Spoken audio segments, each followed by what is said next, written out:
성경 개론의 마지막 부분이 왔습니다. 지난 시간까지는 하나님의 나라에 대해서 말씀을 나눴고, 이제 마지막 항목은 새 예루살렘입니다. 사실 새 예루살렘은 성경 전체의 총결산이다, 이렇게 말씀을 드릴 수 있죠. 또 하나님의 거룩한 계시의 완성이다, 이런 의미로 말씀을 드릴 수 있습니다. 그래서 새 예루살렘을 영적으로 올바로 이해한다면 사실 모든 것을 아는 것이죠. 근데 이 새 예루살렘은 이렇게 천연적인 인간적인 생각, 또 종교적인 생각과는 많이 다릅니다. 그래서 우리가 가지고 있는 인간적이고 천연적인 생각을 내려놓고, 또 종교적인 그런 생각도 내려놓고, 오직 계시에 따라 성경은 어떻게 말하고 있는가, 그래서 우리가 확실히 알아야 참된 믿음을 갖게 될 것입니다. 우리가 그동안 성경 개론을 준비할 때 첫 번째는 하나님의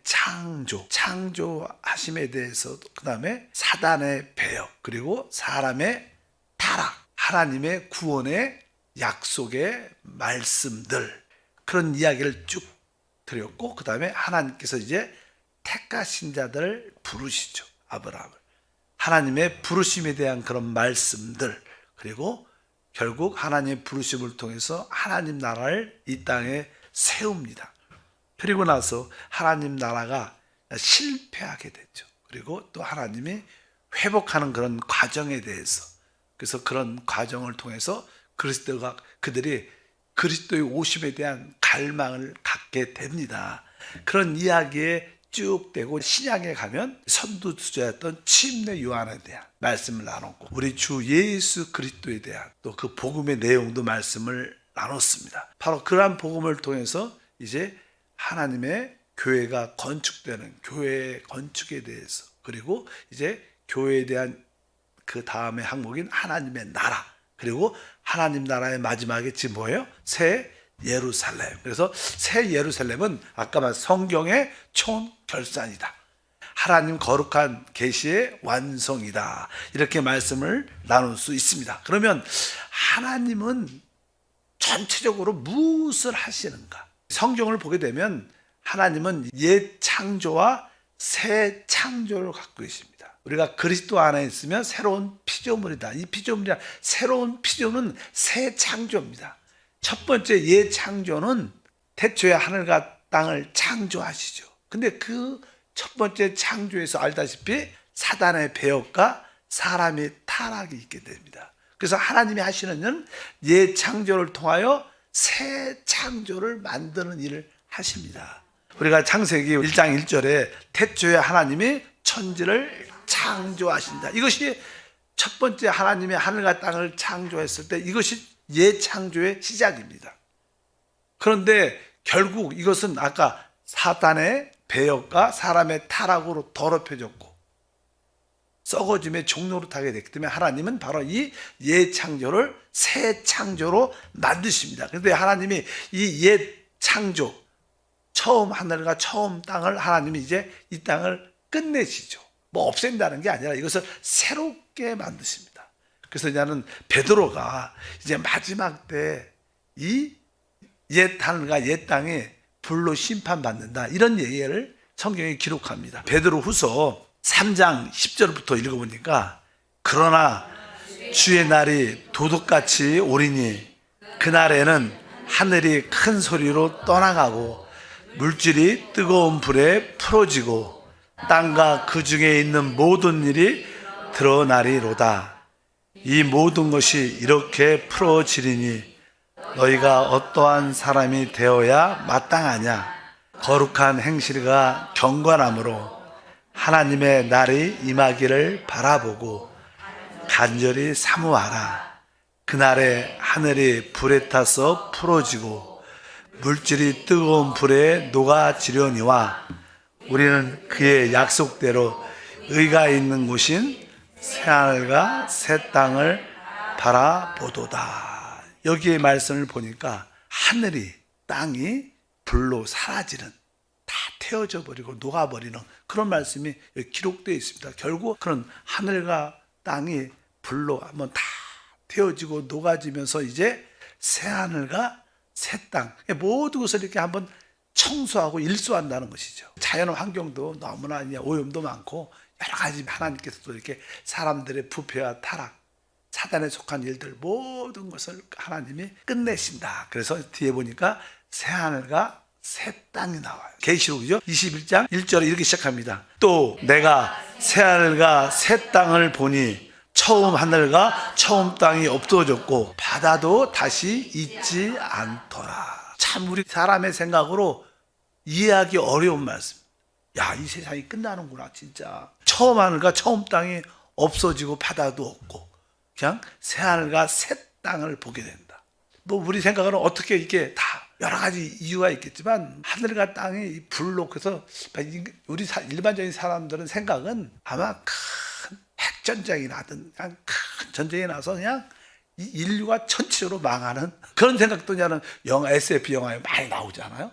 폐허된 지구 그러니까 새로운 뭐 그런 이런 것들이 진짜로 여러 가지 이렇게 전쟁의 불씨가 늘 남아 있죠. 요즘에 늘 이렇게 러시아하고 우크라이나 전쟁이 있고 뭐 중국과 대만 이런 이야기들이 늘 있어요. 불씨가 늘 있는데 진짜 이런 상태들이 서로 안 되면 마지막 때는 어떻게 해요? 러시아가 전쟁에 안 좋은 얘기를 늘 많이 듣고 뭐 이 지구상의 원수처럼 늘 그렇게 표현되지만 결국 러시아가 전쟁에 져도 그러면 러시아는 전쟁에 지면 안 되는 나라입니다. 그래서 결국 패배하고 전쟁의 상태가 안 좋아하면 핵을 쓸 수밖에 없는 상황. 그러다 보면 뭐 그것이 도화선이 돼서 큰 어려움이 겪게 되고 성경에 보면 이게 핵 전쟁에 대한 그런 예언도 기록되어 있죠. 많이. 그리고 이제 핵 전쟁이 되면 7년 이상 뭐 그런 얘기가 다시 한번 이게 땅들을 새롭게 하는 뭐 방사선 오염되고 막 그런 얘기도 비슷하게 많이 해석을 많이 하는 이야기가 많이 기록됩니다. 어찌하든지 이 옛 하늘과 옛 땅은 한번 태워져 버리고 모든 것이 말소되고 청소돼서 새하늘과 새 땅이 시작될 것이다. 이렇게 성경은 말씀해서 하나님은 무엇을 하시는가? 하나님은 옛 창조를 뭐 창조요? 새 창조로 변화시킵니다. 먼저 우리 사람도 마찬가지로 우리는 뭐예요? 타락한 옛사람이 있죠. 하나님의 우리의 옛사람을 끝내고 또 우리를 새 사람으로 만드죠. 그래서 우리 죽었던 영이 어떻게 거듭나고 우리의 타락한 혼이 계속 날로 우리의 생각에 하나님 말씀을 통해서 계속 새롭게 변화되고 결국 이 썩을 몸도 주님 오실 때 영광스러운 영의 몸으로 변화되죠. 이것이 뭐예요? 새 창조죠. 이런 일들이 주님이 하신다 이렇게 얘기를 하시고 하나님은 이러한 일들을 어떠한 가정을 통해서 하시는가? 성경의 역사를 보게 되면 인류의 역사죠. 첫 번째는 아담부터 시작해서 모세 율법이 주어진 시기를 열조 시대라. 열조 시대 다음에 율법 시대. 그 다음에 율법 시대가 끝나면 예수님이 오시고 다시 재림할 때까지 은혜의 시대, 교회 시대, 은혜의 시대. 은혜의 시대가 끝나면 이 땅에 천년왕국이 세워져서 왕국 시대가 이루어지고 이것이 그냥 이 땅의 역사죠. 그리고 끝나고 이제 뭐예요? 새 하늘과 새 땅이 시작되는 거예요.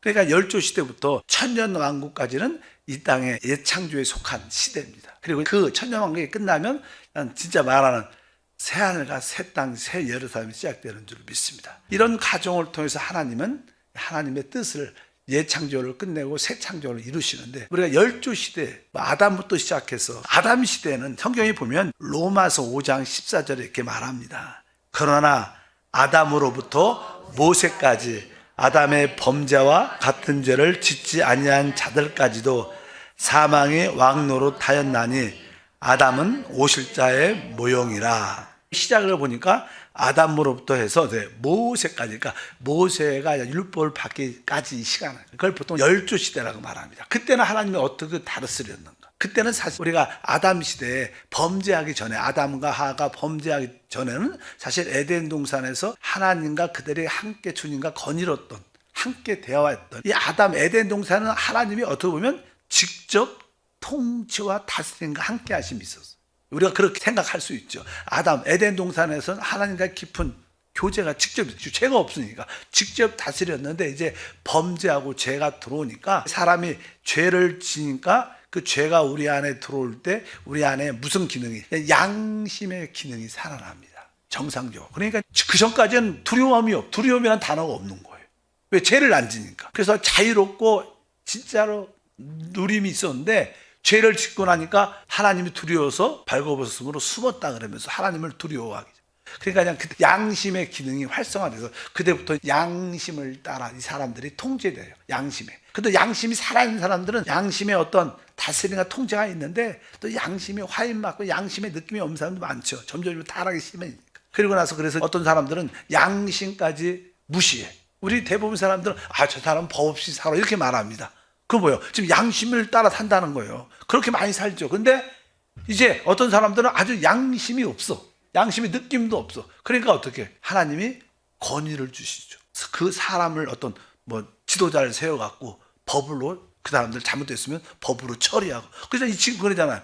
이게 사법제도가 있어갖고 검찰이나 경찰들이 죄를 지으면 잡아갖고 재판에 넣고 감옥 집어넣으니까 사람의 어떠한 사람을 통해서 사람을 다스리는 그런 시대가 되죠. 노아 시대까지도 이게 노아 시대로 새로운 시작이 시작될 때 이제 주님이 말씀하셨어요. 노아 시대 그때 이제 앞으로 사람이 피를 흘리면 그 핏값을 받을 것이다 이렇게 말을 해요. 사람이 통치한다는 거예요. 왜? 양심을 따라 살지도 않으니까 할 수 없이 통제를 해야 되니까 사람을 통해서 통제하는 그런 이야기 시대가 쭉 됩니다. 그래서 그런 말씀도 창세기 9장 6절에 그런 뜻입니다. 이 말씀이 다른 사람의 피를 흘리면 그 사람의 피도 흘릴 것이니 이는 하나님이 자기 형상대로 사람을 지으셨음이니라. 그러니까 노아 시대부터는 새롭게 이제 사람을 통해서 이 모든 사람들이 통치되는 거예요. 양심도 지나쳐 양심을 따라 사지 않는 사람들이 많으니까 그럴 때 뭐예요? 사람이 잘못했으면 그 대가를 받아야 된다는 거예요. 그래서 사람이 사람을 다스리고 심판하는 법으로 이 세상을 이끌어가고 이제 하나님이 그 중에서 하나님의 한 사람을 선택했죠. 아브라함을 통해서 이제 하나님의 이스라엘 백성들을 만드시고 하나님의 모세를 통해서 이제 하나님 백성들에게 뭘 줘요? 율법을 주셔서 율법을 통해서 하나님 백성을 지키죠. 근데 그 율법은 온전히 지킬 수 있지 않고 그 율법을 통해서 주님의 다시 오심을 사모할 수 있도록. 왜? 우리가 율법을 보면 우리는 죄인일 수밖에 없고 온전히 지킬 수 없음을 깨달으니까 나에게 구원자가 필요하다. 나에게 구원자 메시아가 왔으면 좋겠다. 그래갖고 바로 이 율법은 그리스도가 오심을 사모하게 만드는 길입니다. 그래서 이제 그 모세 전까지는 이렇게 열조 시대에는 하나님의 다스림이 그렇게 있었고 이제 율법이 주어질 때부터는 하나님은 율법을 따라 하나님 백성을 다스리는 그러한 시대가 있었습니다. 그래서 이제 우리가 잘 알다시피 그 율법 시대의 말씀에 보니까 요한복음이죠. 1장 17절에 보면 율법은 모세로부터 말미암아 주어진 것이요 은혜와 진리는 예수 그리스도로 말미암아 온 것이다. 그래서 이제 율법 시대를 통해서 하나님께서 예창조와 새 창조의 그 과정을 하나님이 이루어내시죠. 그래서 이 율법 시대라고 보통 우리가 합니다. 열조 시대, 율법 시대 이렇게 알고 계십니다. 그래서 로마서 5장 20절에 율법이 주어진 결과는 뭐냐면 율법이 들어온 것은 범죄를 더하려 함이라. 그러나 죄가 더한 곳에 은혜가 더욱 넘쳤나니. 이 뜻은 율법이 가입됐다는 중간에 들어왔다는 거예요. 원래 하나님의 경륜 안에서 율법이 포함된 게 아니라 사람이 너무 타락을 하니까 하나님이 중간에 율법을 주셔서 사람을 어느 정도 보존시키려고. 그래서 율법이 들어온 곳은 범죄를 더하게 하려 함이라. 이건 다른 뜻이 아니라 사람의 죄를 깨닫게 한다는 뜻입니다. 그러니까 율법을 봐야지 내가 죄인인 걸 알죠. 내가 잘못된 것은 알죠. 율법이 없으면 사람들이 죄를 짓고도 난 죄 안 졌어. 나는 잘못한 거 없어. 이럴 수밖에 없으니까 율법을 통해서 우리가 죄가 무엇인가를 알게 되고 범죄를 더하게 한다. 근데 이 율법이 내가 죄인인 것을 진짜 깨닫게 되면 하나님의 은혜를 받게 되죠. 그래서 여기 보니까 죄가 더한 곳에 은혜가 더욱 넘치나니.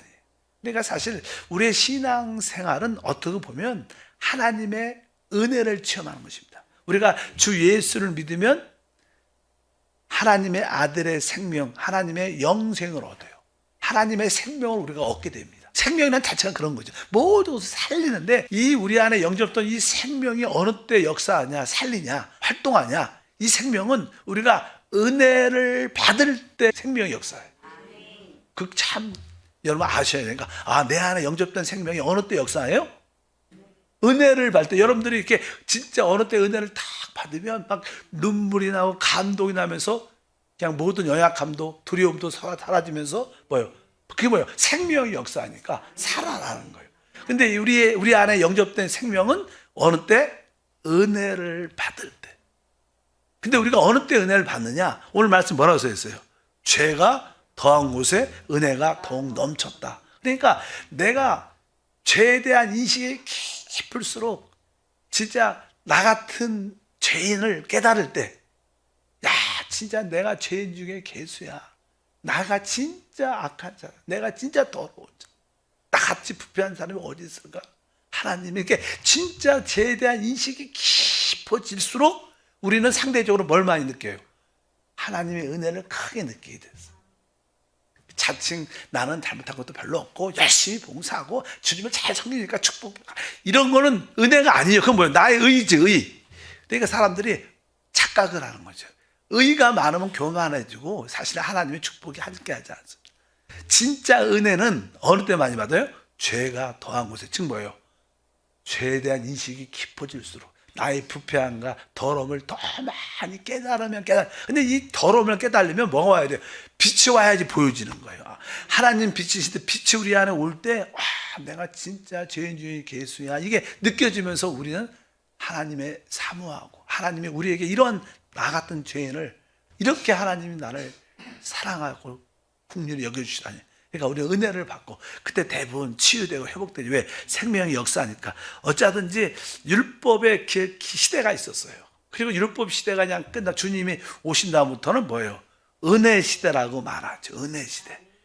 그래서 바로 주님이 바로 우리 안에 오셔서 바로 우리를 은혜 가운데 인도하시는 줄 믿습니다. 고린도전서 1장 30절부터 요한복음 1장 17절에 너희는 하나님께로부터 나서 그리스도 예수 안에 있고 예수는 하나님으로부터 나와서 우리에게 지혜와 의로움과 거룩함과 구원함이 되셨으니 은혜와 진리는 예수 그리스도로 말미암아 온 것이다. 그래서 바로 주님이 이 땅에 오실 때 그분은 우리에게 은혜를 가지고 왔고, 우리가 어떻게 구원받아요? 다 은혜로 구원받죠.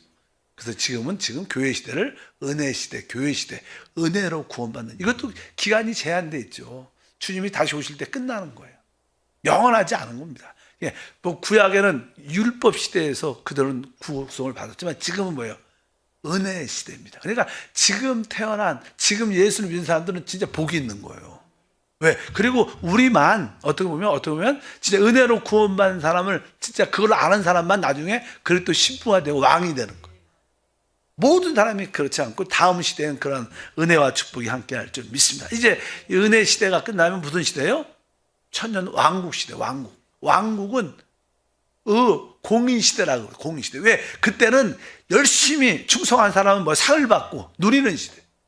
그래서 보통 그냥 공인시대, 왕국시대라고 보통 말씀을 합니다. 그래서 디모데후서 4장 8절에 보니까 이제 후로는 나를 위하여 의의 멸관이 예비되었으므로 주 곧 의로우신 재판장이 그날에 내게 주실 것이며 내게만 아니라 주의 나타나심을 사모하는 모든 자에게도니라. 여기 보니까 의의 멸관이 이런 표현. 그 다음에 어떤 의로우신 재판장 이런 막 말해.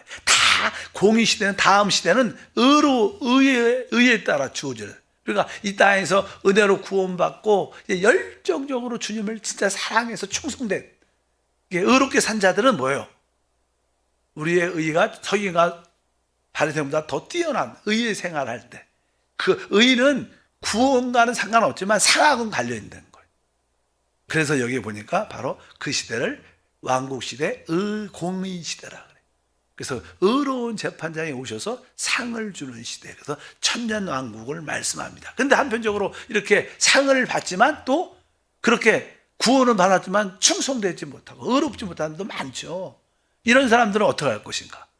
우리가 그냥 달란트 비유가 있잖아요. 뭐 5달란트, 뭐 2달란트, 1달란트. 근데 1달란트는 주님을 위해서 충성도 안 하고 열심도 안 했습니다. 그래서 우리 주님께서 뭐예요? 악하고 게으른 종아. 이것은 믿는 사람을 말하는 거예요. 세상 사람을 심판하는 게 아니라 우리 모든 사람한테 말하는 거죠. 그러면서 그냥 거기 얘기해 보니까 마태복음 25장 26절부터 보니까 그 주인이 대답하여 이르되 악하고 게으른 종아, 나는 심지도 않은 데서 거두고 해치지 않은 데서 모르는 줄 내가 알았느냐. 그에게서 그 1달란트를 빼앗아 10달란트 가진 자에게 주라. 무릇 있는 자에는 받아 풍족하게 되고 없는 자는 그 있는 것까지 빼앗기리라. 이 무익한 종을 바깥 어두운 데로 내쫓으라. 슬피 울며 이를 갈리라 아니라. 이렇게 말씀해요. 그러니까 이 은혜로 충성스럽게 기쁨으로 하나님을 위해서 기쁨으로 섬겼던 사람들은 그 의가 돼서 상을 받지만, 그렇게 충성되지 못하는 사람들은 악하고 게으른 종이라고 칭함받으면서 오늘 말씀에 이 무익한 종이라고 말하고 바깥 어두운 데로 내쫓아 거기서 슬피 울며 이를 갈리라. 그래서 우리도 보통 공인시대 천년왕국이 천년이라는 이 땅의 기간입니다. 우리가 지금 살잖아요. 우리가 길어야 100년 사는데 이 100년의 10배 누림을 갖는 건데 그 기간에 슬피 울며 있을 거라는 거예요. 그것은 불신자를 얘기하는 게 아닙니다. 믿는 사람, 공인시대 벌을 받는 사람을 의미한다고 말씀을 드릴 수 있습니다. 그러면 우리가 하는 천년왕국에 대한 이해가 우리가 참 특이합니다. 천년왕국에서는 우리가 공부했지만 진짜 교회 시대에서 이기는 자들, 구속받은 자 중에서 이기는 자들은 뭐예요? 그리스도의 신부가 돼서 주님과 함께 하늘의 통치는 영역 안에서 이 땅을, 이 천년왕국을 다스리는 축복을 갖게 돼요. 그것이 하나님이 우리 교회에 주신, 이기는 자에게 주신 최고의 축복입니다. 그러면 이 땅에는 또 나름대로 이스라엘 도왔던 이 백성들, 많은 나라가 살죠. 그래서 천년왕국 동안에는 이제 사단도 묶이니까 정상적인 사람들은 거의 100세, 1000년은 사는 것 같아요. 일반적으로 우리 같은 사람인데 죄가 우리를 미혹하는, 우리는 죄성은 남아있지만 사람들이 미혹시키는 사단이 없으니까 죄는 잘 안 지는 것 같아요. 그래도 이런 육체를 갖고 있으니까 사람이 죽을 수도 있는 것 같아요. 죽죠. 아무도 안 죽는다. 그러나 천년왕국의 일반적인 백성들은 죽을 수도 있고, 그런 말씀이 기록돼 이사야 65장 20절에 천년왕국의 상태. 우리는 이미 영의 몸을 갖고 그리스도의 신부, 왕권의 사람이고 이 땅의 지구에, 이 땅에 회복돼서 사는 사람들의 이야기인데 유대인들도 포함되지만 65장 20절에 보니까 거기는 날수가 많지 못하여 죽는 어린이와 수완이 차지 못한 노인이 다시 없을 것이라. 곧 100세에 죽는 자를 젊은이라 하겠고 100세가 못되어 죽는 자는 저주를 받은 자이리라. 그러니까 이 시대 천년왕국 때는 이 땅에 사는 사람들 중에서 거의 대부분 100세에 죽는 애들이 그렇다는 기본이. 그러니까 여기 100세, 또 100세 못되어 죽는 자들은 저주를 받은 자다. 이렇게 보니까 이 땅에 사는 사람들 중에서는 바로 이러한 모습을 갖고 있어. 구속받아. 우리는 영의 몸이 됐지만 그들은 일반적인 타락한 몸을 갖고 있죠. 다만 사단이 없어 죄를 안 지을 뿐인데 그 육체의 연약함이 있고 많은 의학이나 모든 것이 발달되어 있겠죠. 그런 뜻을 갖게 됩니다. 그리고 근데 이 천년왕국의 마지막 끝부분에 사단이 잠시 풀려난다 그랬어요. 근데 아까 이 땅에 사는 백성들은 지금 우리 같은 육신의 죄성은 가지고 있는 거예요. 우리들도 속으로 저 사람을 이렇게 욕도 하고 나쁜 마음을 갖지요. 근데 그 마음은 가졌지만 그것을 실행할 기회가 없는 경우도 많죠. 우리 나쁜 마음은 순간적으로 가졌지만 그것을 밖으로 못 내지만, 근데 지금 뭐 사탄이 나타나면 우리를 미혹하면 그 성질을 확 나가고 죄를 질 때. 근데 우리를 미혹한 자가 없으니까 그때도 그럼 혹시 나쁜 마음은 가지면 그래서 죄를 질 기회는 별로 없고 속으로 그런 어떤 죄성을 가지고 있는 거예요. 그래서 마지막 때 천년왕국 끝 부분에 하나님이 사탄을 풀어줘요. 왜 풀어주는지 정확히 풀어줍니다. 보니까 20장 7절과 9절 읽어보니까 천년이 차면 사단이 그 옥에서 놓여 나와서 땅의 사방 백성 곧 곡과 마곡을 미혹하고 모아 싸움을 붙이리니 그 수가 바다의 모래와 같으리라.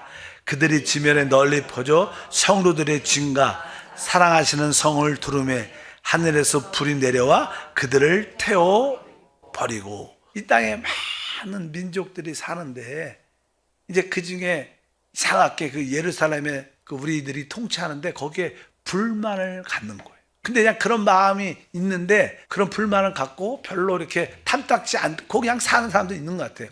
근데 이제 사단이 풀어나니까 그런 마음을 가진 사람들이 얼씨구나하고 사단과 짝을 해갖고 하나님을 반대, 우리가 다스리는 통치를 반대해갖고 이 마지막 곡과 마곡의 전쟁이 일어나요.